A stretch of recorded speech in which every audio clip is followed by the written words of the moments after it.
한 여인이 있었습니다. 중동의 황금빛 궁전에서 태어나 정해진 미래를 따라 걷고 있던 사람. 그녀는 어느 날 모든 걸 멈췄습니다. 그리고 전 세계는 그 순간을 이해할 수 없었습니다. 왜 왕녀가, 왜 쿠웨이트가 아닌 서울이었을까? 왜 수백억의 약혼을 버리고 이름도 모를 한국 남자를 선택했을까?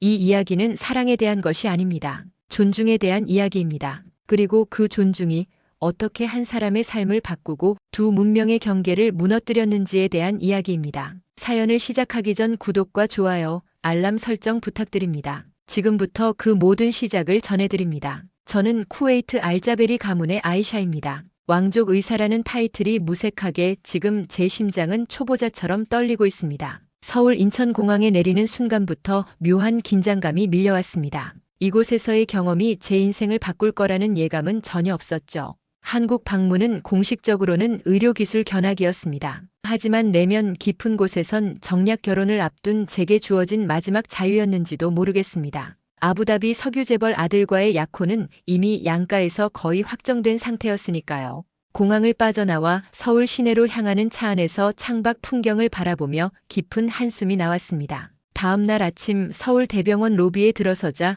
제 눈을 사로잡은 건 놀라울 정도로 체계적인 시스템이었습니다. 쿠웨이트 왕립병원도 최신식이라 자부했지만 이곳은 차원이 달랐어요. 알자베리 박사님, 이쪽으로 오시겠습니까?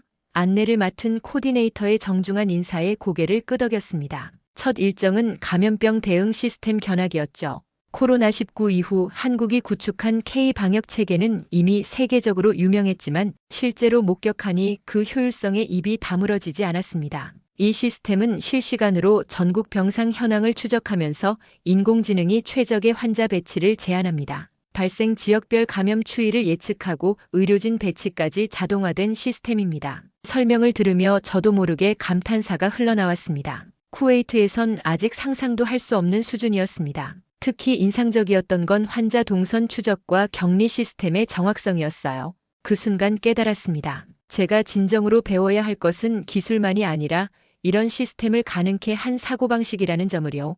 오후에는 생체의료기기 센터로 이동했습니다. 그곳에서 처음 그를 만났죠. 조현우, 제 인생의 항로를 바꿔놓을 그 사람을. 안녕하세요, 알자베리 박사님. 생체의료기기 센터 연구원 조현우입니다. 짧은 인사와 함께 그가 내민 손은 차분했습니다. 첫인상은 무뚝뚝하다는 것이었죠. 미소 한 번 없이 정중하게 고개를 숙이는 모습이 오히려 궁금증을 자아냈습니다. 서구권에서 만난 연구원들은 대부분 과장된 친절함으로 압도했지만 이 사람은 달랐습니다. 필요 이상의 말이나 행동이 전혀 없었어요. 하지만 그 속에 담긴 예의와 정중함은 오히려 더 강하게 느껴졌습니다. 이쪽으로 오시면 저희 센터에서 개발 중인 나노 의료기기를 보여드리겠습니다. 조현우의 안내를 따라 걸으며 그의 뒷모습을 관찰했습니다. 단정한 셔츠와 바지, 흐트러짐 없는 자세. 평범해 보이는 외모였지만 어딘가 신뢰감이 느껴졌습니다. 연구실에 들어서자 그가 보여준 나노로봇 시스템에 저는 또 한 번 놀라움을 금치 못했습니다.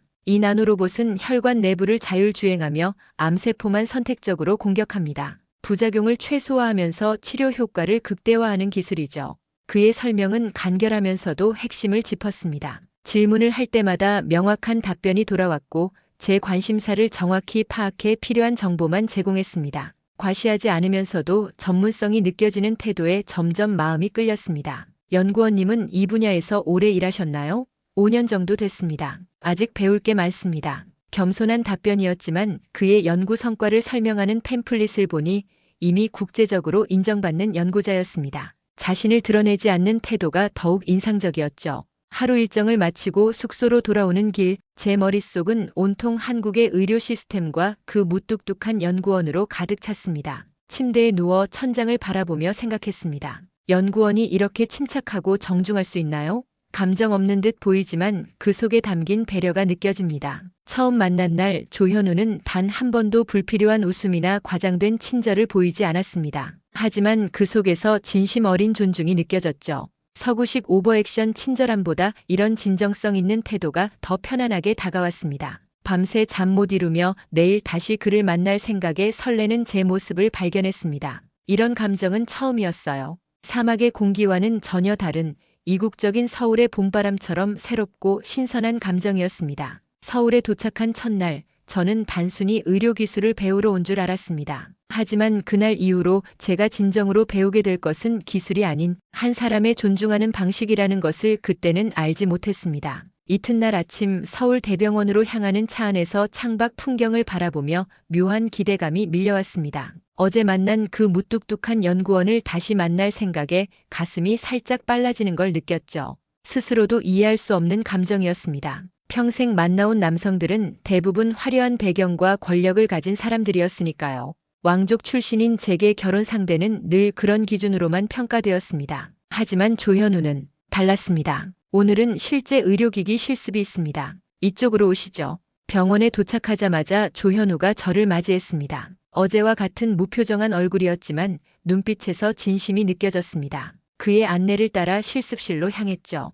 실습은 최신 내시경 장비 조작법 훈련으로 시작됐습니다. 이 장비는 3D 홀로그램 가이드를 따라 움직이시면 됩니다. 천천히 진행하세요. 조현우의 설명을 들으며 집중했지만 낯선 장비에 적응하기 쉽지 않았습니다. 몇 번의 시도 끝에 결국 실수를 했고 장비에서 액체가 흘러나와 제 손을 적셨습니다. 당황한 마음에 얼굴이 화끈거렸죠. 왕족으로서 실수하는 모습을 보이는 것이 늘 부담스러웠으니까요. 그런데 조현우는 아무런 말도 없이 서랍에서 장갑을 꺼내 조용히 제게 건넸습니다. 그리고 나지막이 물었죠.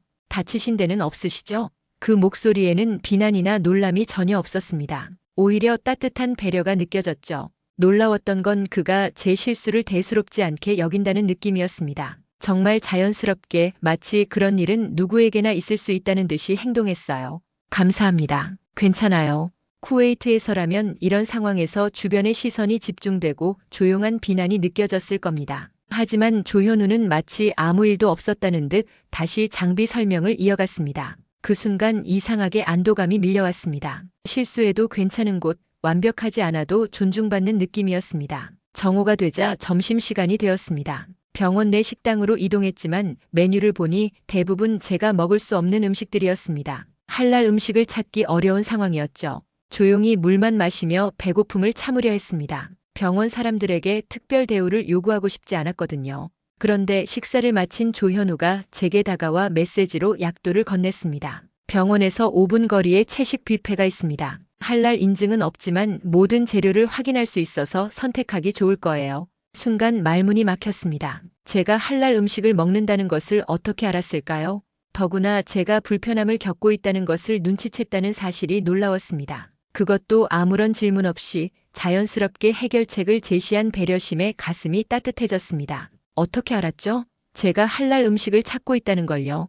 견학 일정표에 식이 요구사항이 적혀 있었습니다. 당연히 챙겨드려야죠. 그의 대답은 너무나 담담했습니다. 마치 특별한 일이 아니라는 듯이 그에게는 타인의 문화와 관습을 존중하는 것이 당연한 일상이었나 봅니다. 설명할 필요도 없는 그냥 그런 사람이었던 거죠. 오후 일정을 마치고 조현우에게 한국 전통 문화에 관심이 있다고 말했습니다. 왕족으로서 다른 문화를 이해하는 것이 중요하다고 생각했기 때문이었죠. 사실은 그와 더 시간을 보내고 싶다는 마음도 있었습니다. 주말에 시간이 되신다면 한국민 속촌을 추천해드립니다. 저도 동행해드릴 수 있습니다. 그의 제안에 얼굴이 붉어지는 것을 느꼈습니다. 감정을 드러내지 않으려 애쓰며 덤덤히 수락했지만 내심 기대감에 가슴이 두근거렸습니다. 주말이 되어 민속촌으로 향하는 차 안에서 조현우는 평소보다 조금 말수가 많아졌습니다. 한국 역사와 전통에 대해 설명해 주었죠.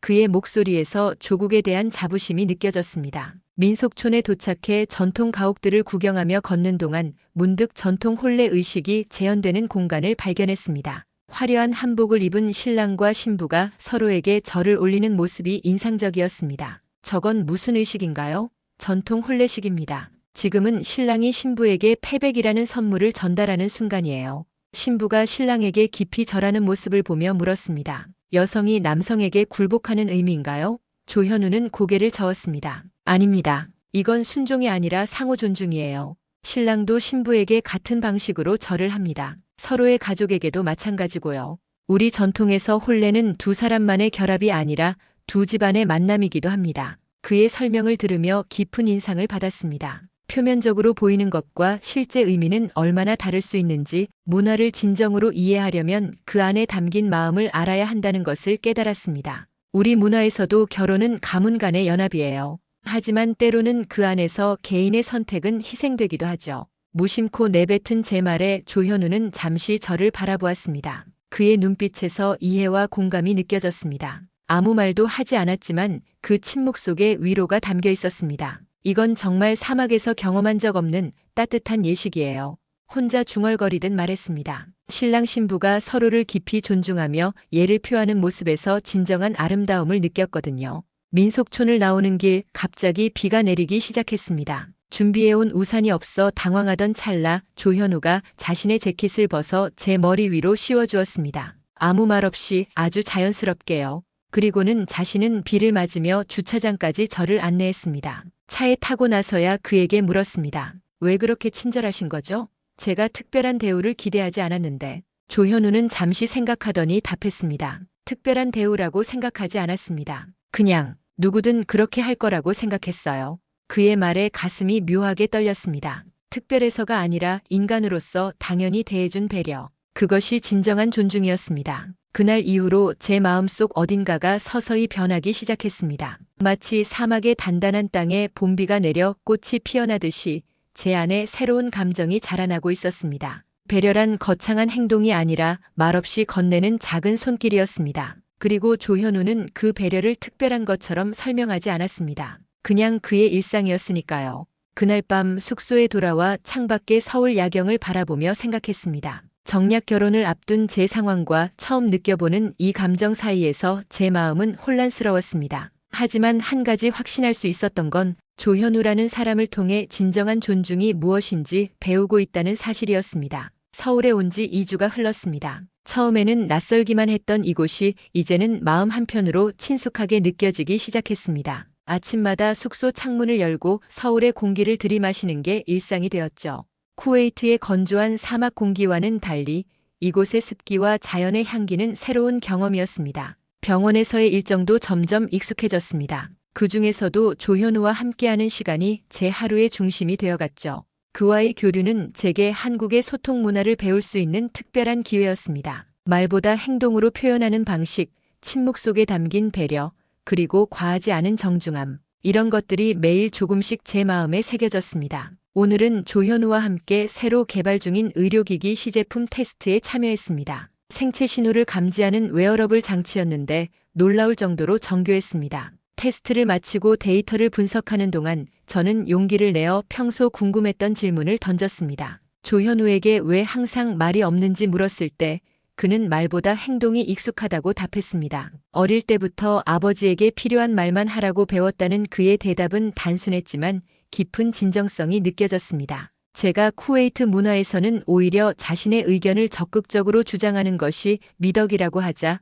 조현우는 한국에서는 침묵도 소통의 방법이며 때로는 말하지 않는 것이 더 많은 것을 전달한다고 설명했습니다. 지난 2주간 경험한 한국의 대화 방식은 상대방에게 의견을 강요하지 않고 끝까지 듣고 자신의 생각을 조용히 덧붙이는 방식이었습니다. 이런 소통 방식의 매력을 느끼게 되었고 조현우와의 대화는 더욱 편안하게 느껴졌습니다. 데이터 분석을 마친 후 조현우가 저녁에 한강공원에 가보자고 제안했습니다. 평소라면 개인적인 제안에 거절했을 텐데 이상하게 망설임 없이 수락했습니다. 그와 함께라면 안전하다는 믿음이 있었고 무엇보다 더 많은 시간을 함께하고 싶었습니다. 저녁 한강공원에 도착했을 때 이미 해는 지고 있었습니다. 강변을 따라 걸으며 우리는 평소보다 많은 이야기를 나눴습니다. 조현우의 어린 시절, 연구원이 되기까지의 과정, 그리고 그의 꿈에 대해 들었습니다. 그는 의료기술이 모든 사람에게 평등하게 제공되는 세상을 꿈꾼다고 했습니다.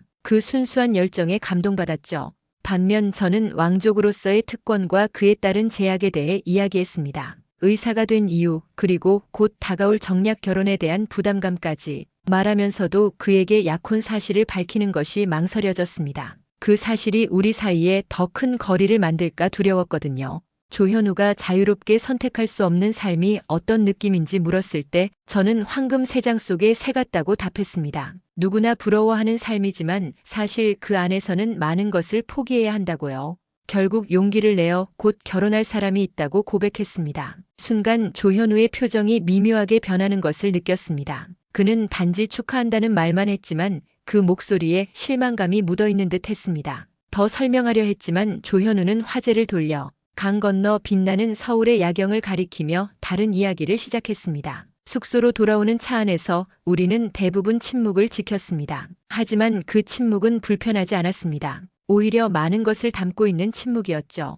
마음의 간격은 있었지만 그 간격 사이로 흐르는 감정은 점점 강해지고 있었습니다. 숙소 앞에 차가 멈췄을 때 조현우가 말했습니다. 선택할 시간은 항상 있습니다. 어떤 상황에서도요. 그 말이 단순한 위로를 넘어 더 깊은 의미를 담고 있다는 것을 느꼈습니다. 그는 제게 희망을 주고 있었습니다. 아무리 정해진 길처럼 보여도 삶은 항상 선택의 연속이라는 메시지였죠. 그날 밤 저는 좀처럼 잠들 수 없었습니다. 머릿속은 온통 조현우의 말과 표정, 그리고 우리 사이에 피어나는 감정으로 가득했습니다. 약혼자가 있는 상황에서 다른 남자에게 마음이 기울어가는 것이 옳은 일인지, 이 감정을 어떻게 해야 할지 혼란스러웠습니다. 창밖의 서울 밤하늘을 바라보며 생각했습니다. 조현우가 보여준 한국의 소통 방식은 말이 없어도 마음을 전할 수 있다는 것이었습니다. 폭력적이지 않고 강요하지 않는 방식, 상대가 선택할 시간을 주는 배려, 그것이 진정한 사랑의 시작일 수 있다는 것을 이제야 알게 되었습니다. 마음의 간격은 있었지만 그 간격을 메우는 것은 결국 제 선택이었습니다. 정해진 미래와 새로운 가능성 사이에서 제 인생에서 처음으로 진정한 선택의 순간이 다가오고 있었습니다. 서울에서의 시간이 한 달을 넘기고 있었습니다. 처음에는 낯설게만 느껴졌던 이곳이 이제는 마음 한편으로 익숙하고 편안하게 다가왔습니다. 의료기술 견학이라는 공식 일정 외에도 조현우와 함께한 순간들이 제 기억 속에 하나둘 쌓여갔습니다. 그러나 그날 제 휴대폰에 도착한 아버지의 메시지가 모든 것을 바꿔놓았습니다. 아버지는 결혼식이 다음 달 25일로 확정되었으니 이번 주 안에 귀국하여 준비를 시작하라고 했습니다. 메시지를 읽는 순간 가슴 한편이 무너져 내리는 듯 했습니다. 머릿속으로는 이미 알고 있던 일이었지만 막상 구체적인 날짜가 정해지니 현실감이 밀려왔습니다. 병원 연구실에 앉아 창밖을 바라보며 깊은 한숨을 내쉬었습니다. 아부다비 석유왕자의 아들과의 결혼은 이미 오래전에 양가에서 합의된 사항이었습니다. 그건 단순한 결혼이 아니라 두 가문의 정치적, 경제적 동맹이었습니다. 제 개인적인 감정은 중요하지 않았죠. 하지만 지금 제 마음은 그 어느 때보다 혼란스러웠습니다. 연구실 문이 열리고 조현우가 들어왔습니다. 평소와 같은 단정한 모습이었지만 무언가 달라 보였습니다. 어쩌면 제 시선이 달라진 것인지도 모릅니다. 이제 그를 바라볼 때마다 마음이 아팠으니까요. 다음 주에 쿠웨이트로 돌아가야 한다고 말하자 조현우의 표정이 순간 굳어졌다가 이내 평온을 되찾았습니다. 갑작스러운 일인지 묻는 그에게 사실은 미리 알고 있었던 일이라고 고백했습니다. 제게 곧 결혼해야 할 사람이 있으며 아부다비의 석유 재벌 아들과의 결혼식이 다음 달로 확정되었다고 말했습니다. 말을 마치고 나니 가슴 한편이 후련하면서도 무거웠습니다. 조현우는 잠시 침묵했습니다. 그는 축하한다는 말을 전했지만 그 속에 담긴 아픔이 느껴졌습니다. 원하는 결혼이 아니라 가문 간의 연합을 위한 정략 결혼이라고 설명했습니다. 그러나 제 의무이기에 거부할 수 없다고 덧붙였습니다.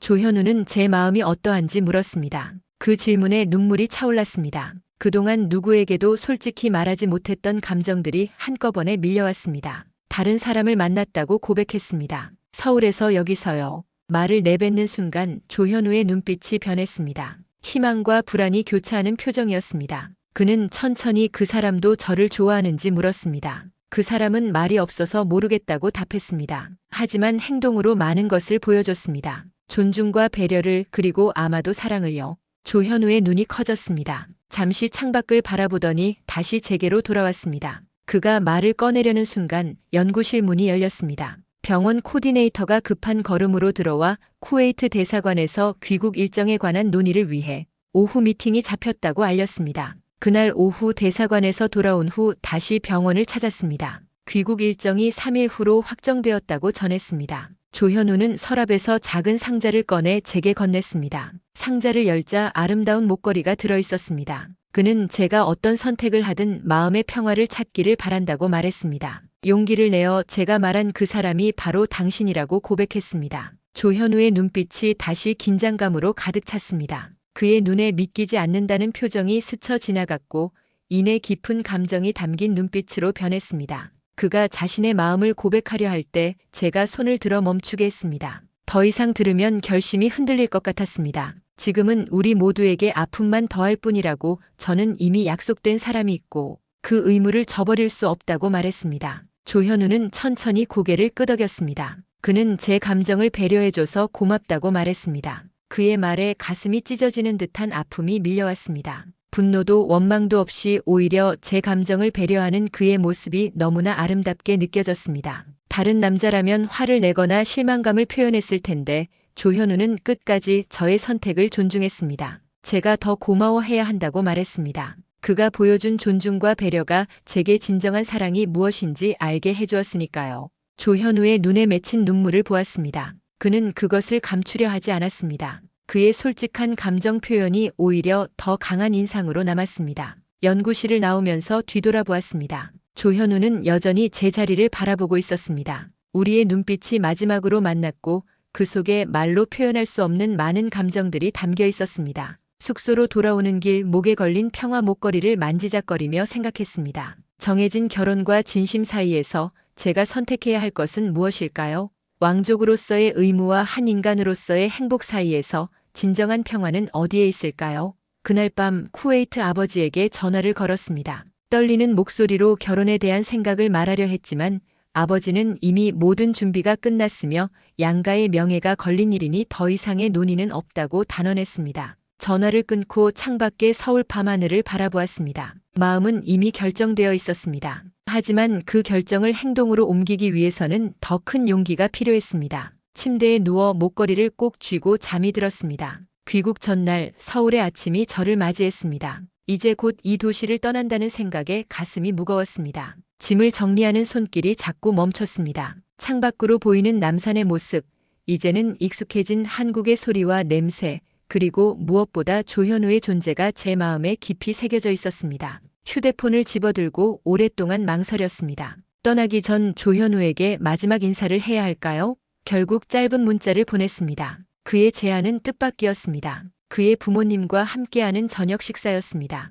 저녁 약속 장소는 서울 북촌의 작은 한옥 식당이었습니다. 가슴이 떨렸습니다. 조현우의 부모님을 만난다는 것은 단순한 만남 이상의 의미를 가지고 있었으니까요. 문을 열고 들어서자 조현우가 먼저 반갑게 맞이했습니다. 그의 옆에는 품이 있는 중년 부부가 서 있었습니다. 조현우의 어머니는 따뜻한 미소로 저를 맞아주셨습니다. 소박하지만 정갈한 모습이었습니다. 아버지는 단정한 정장 차림으로 고개를 숙여 인사하셨습니다. 두 분 모두에게서 조현우의 모습이 보였습니다. 특히 그 차분함과 깊은 눈빛이 닮아 있었습니다. 저희는 방석에 앉아 한국 전통 상차림으로 준비된 저녁 식사를 시작했습니다. 처음에는 어색한 침묵이 흘렀지만 조현우의 어머니께서 먼저 말을 건네셨습니다. 한국의 의료 시스템, 쿠웨이트의 문화, 그리고 양국의 가족 가치관까지 대화는 점점 깊어졌습니다. 식사가 거의 끝나갈 무렵 조현우의 어머니께서 문득 제게 말씀하셨습니다.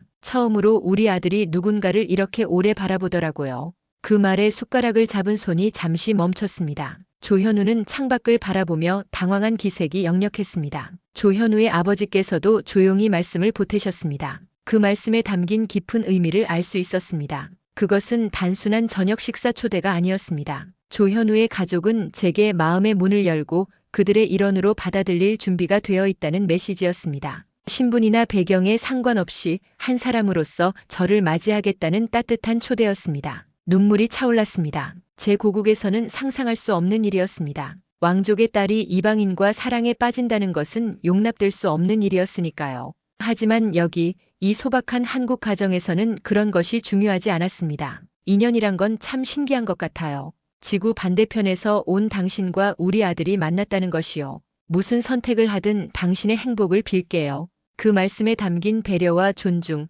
그리고 무조건적인 축복의 마음이 느껴졌습니다. 그들은 아들의 마음을 알고 있었고 제 상황도 이해하고 있었습니다. 그럼에도 불구하고 어떤 선택을 강요하지 않았습니다. 식사를 마치고 조현우가 저를 숙소까지 바래다 주었습니다. 차 안에서 우리는 대부분 침묵을 지켰습니다. 당신 가족은 정말 아름다워요. 신분을 떠나 사람으로 맞이해 주시다니. 제 나라에서는 상상하기 어려운 일이에요. 조현우는 내일 공항에 배웅 가겠다고 했습니다. 거절하려 했지만 그의 단호한 눈빛에 말을 멈췄습니다. 마지막 순간까지 함께하고 싶다는 그의 마음이 느껴졌습니다. 숙소에 들어와 짐을 마저 꾸리며 오늘 있었던 일을 곱씹었습니다. 조현우의 가족이 보여준 깊은 인간애와 존중은 제 마음을 크게 흔들어 놓았습니다. 그들은 왕족이라는 제 배경이 아닌 한 사람 아이샤로서 저를 바라봐 주었습니다. 휴대폰에 쿠웨이트 아버지로부터 온 메시지를 보며 깊은 한숨을 내쉬었습니다. 이미 준비된 결혼식 일정에 관한 내용이었습니다.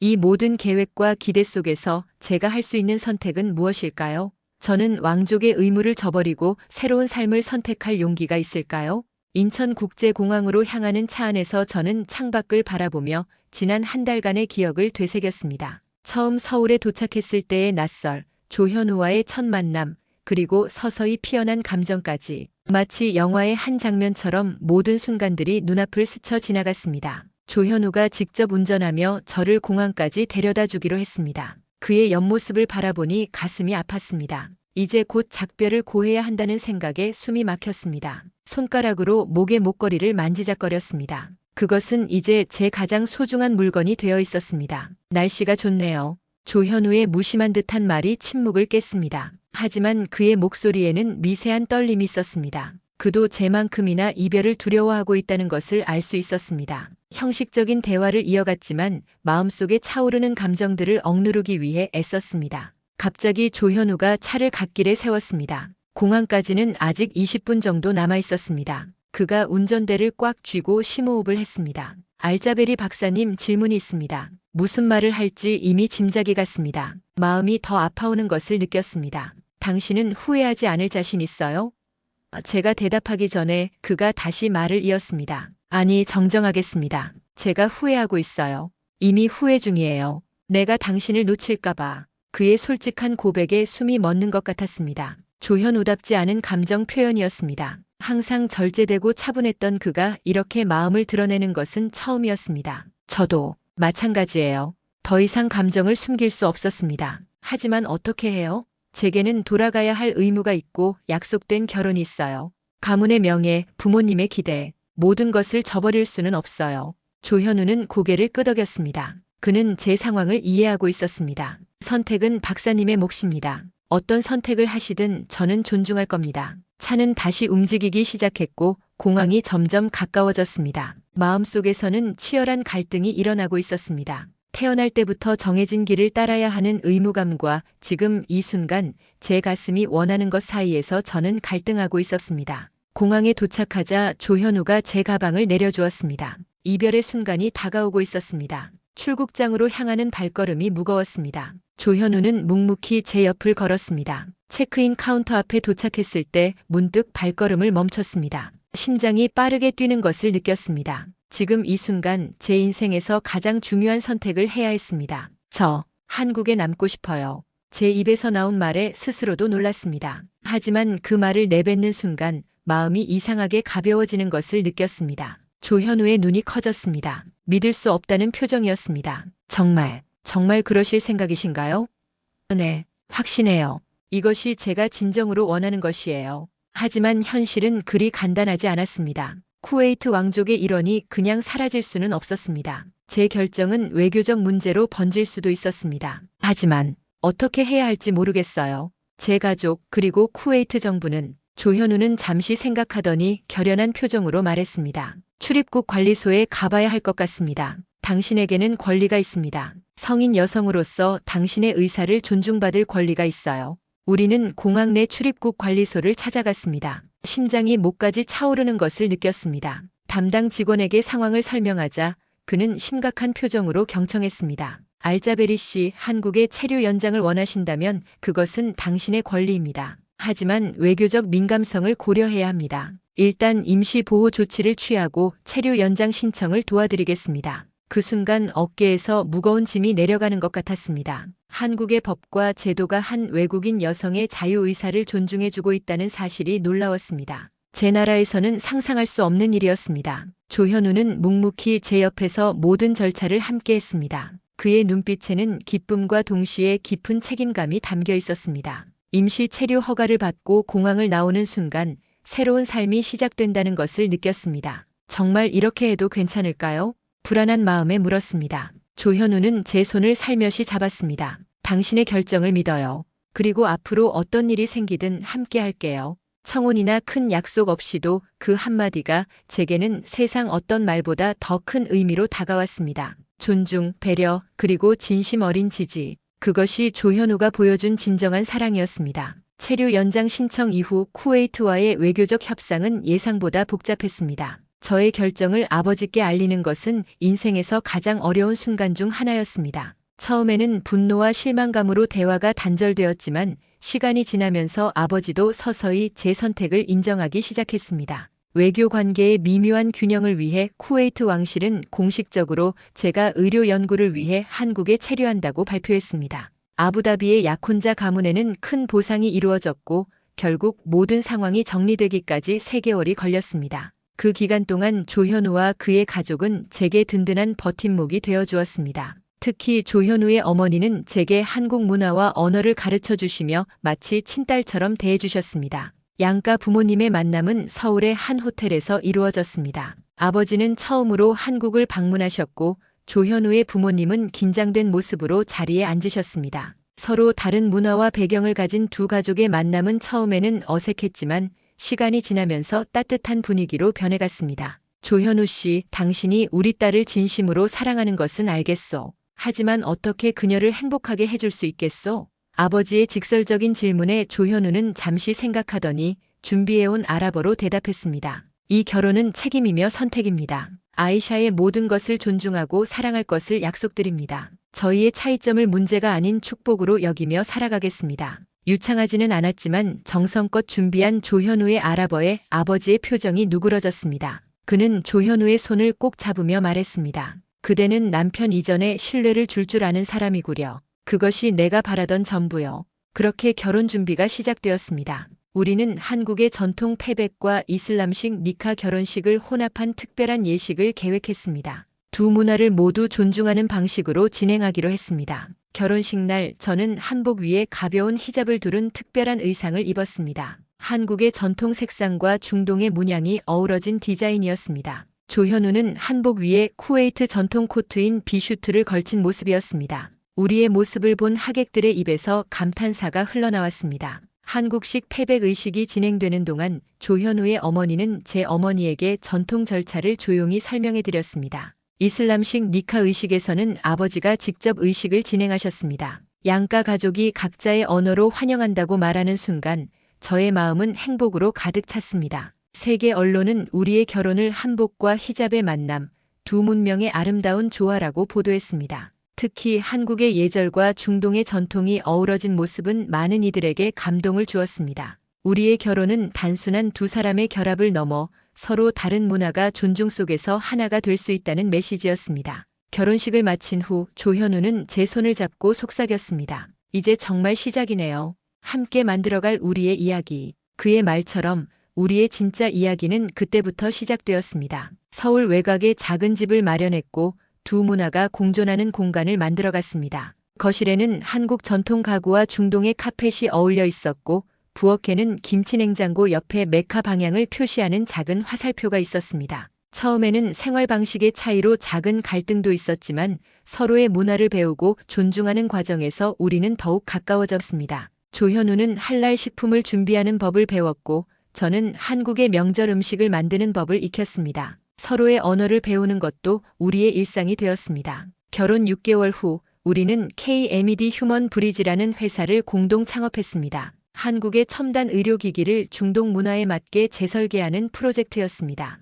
특히 여성 환자들을 위한 의료 장비 개발에 집중했고 이슬람 국가의 의료 환경을 개선하는 데 기여했습니다. 서울 외곽의 한옥과 아랍식 안뜰 공간을 결합한 건물에 다문화 연구센터를 열었습니다. 이곳에서 우리는 의료기술 개발뿐 아니라 문화 간 이해와 존중을 위한 교육 프로그램도 운영했습니다. 조현우의 의료공학 지식과 제 의학 지식이 결합되어 많은 혁신적인 프로젝트가 탄생했습니다. 우리의 활동은 점차 국제적으로 인정받게 되었고 세계보건기구 WHO의 포럼에 초청받기도 했습니다. 그곳에서 조현우는 많은 사람들 앞에서 연설했습니다. 우리는 서로의 문화를 바꾸지 않았습니다. 이해했을 뿐입니다. 그리고 그 이해를 통해 더 나은 것을 만들어낼 수 있었습니다. 그의 말은 많은 이들의 공감을 불러일으켰습니다. 서로 다른 것을 인정하고 존중하는 것, 그것이 우리가 발견한 그리고 실천하고 있는 사랑의 방식이었습니다. KMED 휴먼 브리지의 성공은 우리의 예상을 훨씬 뛰어넘었습니다. 창업 2년 만에 중동 전역의 주요 병원들과 계약을 맺었고 한국의 의료 기술을 이슬람 문화에 맞게 재설계하는 선도적인 기업으로 자리 잡았습니다. 성공의 비결은 단순했습니다. 기술적 혁신만이 아니라 문화적 맥락을 깊이 이해하는 접근법이었습니다. 우리 회사의 대표 제품은 여성 환자를 위한 진료 시스템이었습니다. 이슬람 국가에서 여성이 남성 의사에게 진료받는 것에 대한 문화적 장벽을 고려해 원격 진료와 자가 진단이 가능한 기기를 개발했습니다. 또한 기도 시간을 알려주는 알림 기능이 내장된 환자 모니터링 시스템은 무슬림 환자들에게 큰 호응을 얻었습니다. 서울 외곽의 한옥과 아랍식 안뜰 공간을 결합한 연구센터는 이제 국제적인 명소가 되었습니다. 김치 냉장고 옆에 메카 방향 표시가 있는 우리의 독특한 사무실은 문화적 다양성과 존중의 상징으로 여러 언론에 소개되었습니다. 이곳에서 우리는 의료기술 개발뿐만 아니라 다문화 이해를 위한 교육 프로그램도 운영했습니다. 개인적인 삶에서도 우리는 서로의 문화를 조화롭게 융합해 나갔습니다. 조현우는 라마단 기간에 저와 함께 금식을 하며 이슬람 전통을 존중했고 저는 한국의 명절에 시댁을 찾아 전통 의례를 배웠습니다. 그 과정에서 우리는 서로의 문화에서 아름다운 가치들을 발견했습니다. 당신 덕분에 제가 더 나은 무슬림이 된 것 같아요. 어느 날 저는 조현우에게 말했습니다. 조현우는 미소를 지으며 대답했습니다. 당신 덕분에 제가 더 나은 사람이 되었어요. 문화는 다르지만 인간으로서 추구하는 가치는 같다는 것을 배웠으니까요. 우리의 이야기가 알려지면서 세계보건기구 WHO에서 다문화 의료 환경에 관한 포럼에 초청을 받았습니다. 제네바에서 열린 이 국제 행사에서 조현우는 주요 연설자로 나섰습니다. 수백 명의 의료 전문가들 앞에서 그는 우리의 경험을 나누었습니다. 우리는 서로의 문화를 바꾸지 않았습니다. 이해했을 뿐입니다. 그리고 그 이해를 통해 더 나은 것을 만들어낼 수 있었습니다. 문화적 차이는 장벽이 아니라 창의성의 원천이 될 수 있습니다. 그의 연설은 큰 반향을 일으켰습니다. 특히 세계 각국의 다양한 문화적 배경을 가진 의료 전문가들에게 깊은 인상을 남겼습니다. 우리의 접근법은 첨단 기술과 문화적 감수성을 결합한 새로운 모델로 주목받았습니다. 포럼이 끝난 후 여러 국제기구와 병원들이 협력을 제안했습니다. 우리의 작은 회사는 급속도로 성장하기 시작했고 글로벌 의료 혁신 분야에서 중요한 위치를 차지하게 되었습니다. 성공에도 불구하고 우리의 가장 큰 자랑은 서로의 문화를 존중하며 만든 가정이었습니다. 한국인 남편과 쿠웨이트 왕족 출신 아내의 결합은 많은 이들에게 영감을 주었습니다. 특히 다문화 가정을 이루려는 젊은 커플들에게 우리의 이야기는 희망이 되었습니다. 저희 집은 작은 유행 같아요. 저는 종종 농담처럼 말했습니다. 하지만 그것은 사실이었습니다. 우리 집의 식탁에는 김치와 타블레가 함께 올라왔고 거실에는 한글 서예와 아랍 서예가 나란히 걸려 있었습니다. 서로의 언어를 배우는 과정에서 우리만의 독특한 표현들도 생겨났습니다. 창업 5주년을 맞아 우리는 특별한 프로젝트를 시작했습니다. 중동과 한국의 의료진들을 연결하는 교환 프로그램이었습니다. 이 프로그램을 통해 의사들은 다른 문화권의 의료 시스템을 경험하고 서로의 지식을 공유할 수 있었습니다. 존중이 일상이 될 때 기술은 사랑이 됩니다. 이것은 우리 회사의 모토가 되었습니다. 단순한 슬로건을 넘어 우리가 매일 실천하는 철학이었습니다. 첨단 기술이 인간의 존엄성과 문화적 다양성을 존중할 때 그것은 진정한 가치를 발휘한다는 신념이었습니다. 돌이켜보면 서울대병원에서의 첫 만남부터 지금까지 우리의 여정은 끊임없는 배움의 과정이었습니다. 조현우의 말없는 배려와 존중이 제 마음을 얻었듯이 우리는 서로의 차이를 인정하고 존중하는 법을 배웠습니다. 그리고 그 과정에서 발견한 것은 진정한 사랑은 감정적인 열정보다 일상적인 존중에서 비롯된다는 진리였습니다. 제가 쿠웨이트 왕족의 삶을 뒤로하고 선택한 이 길은 결코 쉽지 않았습니다. 때로는 고국에 대한 그리움으로, 때로는 문화적 차이로 인한 갈등으로 힘든 순간들도 있었습니다. 하지만 조현우의 변함없는 존중과 배려는 항상 저를 지탱해 주었습니다. 그것은 말로 표현되는 사랑보다 더 깊고 더 진실된 것이었습니다. 우리의 이야기는 계속됩니다. 서로 다른 두 문화, 두 세계가 만나 새로운 가능성을 창조해 나가는 여정입니다. 이것이 바로 존중이 만들어낸, 그리고 앞으로도 만들어낼 기적입니다. 존중은 어떤 기술보다, 어떤 권력보다 강한 힘을 가지고 있습니다. 그것은 국경과 문화를 초월하여 진정한 인간적 연결을 가능하게 하는 힘입니다. 눈부신 서울의 아침 햇살을 맞으며 오늘도 우리는 새로운 하루를 시작합니다. 김치 냉장고 옆에 메카 방향 표시가 있는 세계 최초의 부부 연구소에서 우리는 기술과 문화 그리고 사랑이 조화롭게 공존하는 미래를 그려나갑니다. 오늘 사연은 여기까지입니다. 문화의 장벽을 넘어선 특별한 사랑 이야기 어떠셨나요? 사연의 주인공에게 응원의 댓글을 남겨주세요. 사연이 마음에 드셨다면 좋아요와 구독 부탁드립니다. 여러분의 댓글도 기다리고 있을게요. 그럼 다음 이야기에서 만나요. 감사합니다.